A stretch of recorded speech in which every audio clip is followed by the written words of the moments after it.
આ વર્ષે મોન્સૂનની વિદાયમાં વિલંબ અને નવા વાવાઝોડાની શક્યતા.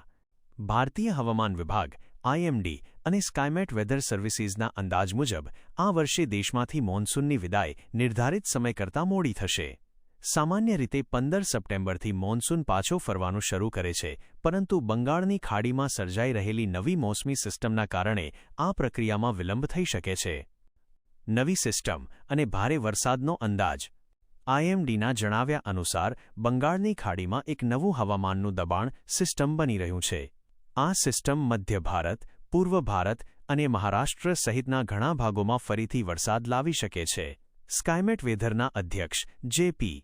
શર્માના કહેવા મુજબ આ સિસ્ટમ મ્યાનમારના અરકાન તટ પરના ચક્રવાતી પરિભ્રમણને કારણે વિકસિત થઈ રહી છે, જે રવિવાર સુધીમાં ઉત્તરી બંગાળની ખાડીમાં હળવા દબાણનું ક્ષેત્ર બની શકે છે.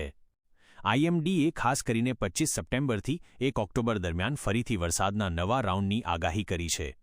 આ સમયગાળા દરમિયાન મધ્ય અને ઉત્તરીય દ્વીપકલ્પના ભારતના મોટા ભાગોમાં ભારેથી અતિભારે વરસાદ પડવાની શક્યતા છે. કયા રાજ્યોમાં અસર થઈ શકે? આ નવી સિસ્ટમ અને તેના કારણે બનનાર સંભવિત વાવાઝોડાથી નીચેના રાજ્યોમાં ભારે વરસાદની શક્યતા છે. પશ્ચિમ બંગાળ આગામી સપ્તાહમાં ભારે વરસાદનો અંદાજ છે. ઓડિશા, છત્તીસગઢ, મધ્યપ્રદેશ અને પૂર્વ રાજસ્થાન આ વિસ્તારોમાં પણ ભારેથી અતિભારે વરસાદ પડી શકે છે. ગુજરાત અને મહારાષ્ટ્ર, ખાસ કરીને દક્ષિણ ગુજરાત, મુંબઈ, મધ્ય મહારાષ્ટ્ર અને વિદર્ભના વિસ્તારોમાં પણ 27 અને 28 સપ્ટેમ્બર આસપાસ વરસાદની સંભાવના છે.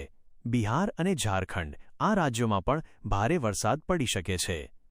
નવરાત્રિ અને દશેરાના ઉત્સવો પર અસર. આગામી સપ્તાહથી જ નવરાત્રિ શરૂ થઈ રહી છે અને 2 ઓક્ટોબરે દશેરા છે. ભારે વરસાદના કારણે દેશના અનેક ભાગોમાં આ તહેવારોની ઉજવણીમાં વિક્ષેપ પડી શકે છે. ખાસ કરીને પશ્ચિમ બંગાળ, ગુજરાત અને મહારાષ્ટ્ર જેવા રાજ્યોમાં જ્યાં નવરાત્રિ અને દશેરાનો ઉત્સાહ ખૂબ હોય છે, ત્યાં વરસાદ તહેવારોનો રંગ ફિક્કો પાડી શકે છે.